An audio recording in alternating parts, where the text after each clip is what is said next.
Hello everyone, কেমন আছেন আপনারা? ভালো আছেন নিশ্চয়ই। আমি আপনাদের দোয়ায় এবং আল্লাহর অশেষ রহমতে খুব ভালো আছি। আজকের রেসিপিটি খুবই সহজ। নিশ্চয়ই দেখে বুঝে ফেলেছেন আজকের রান্নাটি কি। চলুন দেখে আসা যাক আজকের রেসিপিটি। রান্না করার জন্য প্রথমে দিচ্ছি সাদা তেল, দিচ্ছি পেঁয়াজ কুচি,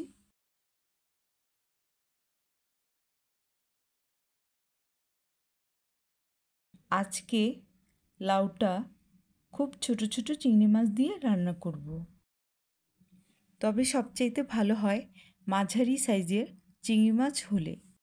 চিংড়ি মাছগুলো অল্প অল্প করে দিয়ে কিছুক্ষণ ভেজে নেব।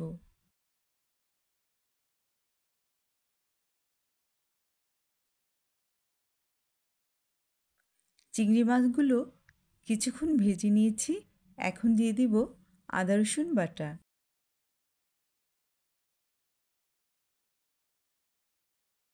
দিচ্ছি হলুদের গুঁড়া এবং মরিচের গুঁড়া।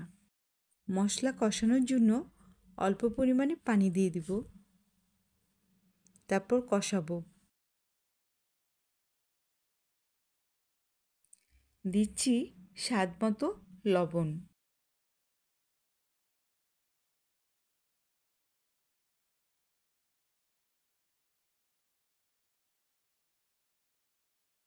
এখন দিয়ে দিব কেটে রাখা লাউ।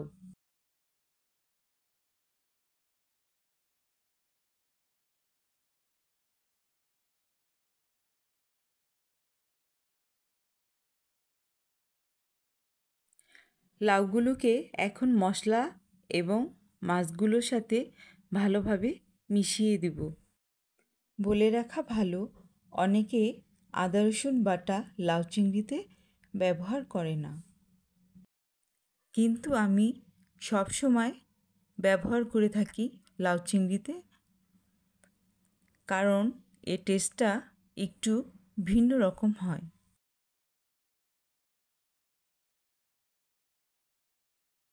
এবার দিচ্ছি পরিমাণ মতো নর্মাল পানি।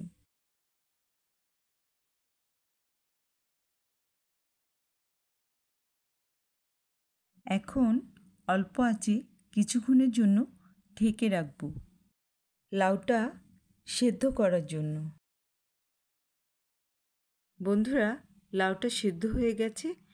এখন দিয়ে দেব কুচি করে রাখা ধনিয়া পাতা। আজকের রান্নাটা যদি আপনাদের ভালো লাগে অবশ্যই লাইক, কমেন্ট, শেয়ার এবং সাবস্ক্রাইব করবেন। ভিডিওটি দেখার জন্য অসংখ্য ধন্যবাদ। খোদা হাফেজ।